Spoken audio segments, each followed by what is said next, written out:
মেদিনীপুর জেলার অন্যতম মহকুমা শহর এগরা। আজকের ঝাঁ চকচকে এই শহরে এসে মিলিত হয়েছে এগরা ভগবানপুর ও বেলদাকান্তি রাজ্য সড়ক। পাশাপাশি উড়িষ্যা বর্ডারের সঙ্গেও রয়েছে সরাসরি যোগাযোগ। মহকুমা শাসকের দপ্তর, পৌরসভা, স্কুল ও কলেজ মিলিয়ে এগরা আজ জেলার অন্যতম শহর।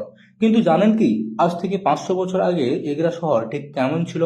ইতিহাস বলছে একটা প্রধান মাধ্যম ছিল গরুর গাড়ি। জায়গায়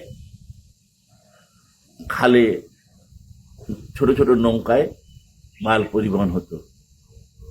বালিঘাই থেকে যে খালটি পাউসি হয়ে সমুদ্রে মিশেছে, যাকে আমরা বাগদা খাল বলি, ওই খালে বালিঘাই পর্যন্ত জোয়ার ভাটা হতো।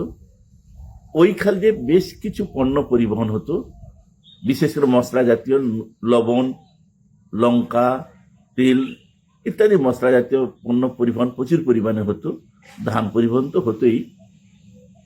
অধুনা বন্ধ হয়ে যাওয়া খাল, যেটা কুদিগঙ্গা বলি, ওইখান দিয়েও কিছু ধান পরিবহন হতো।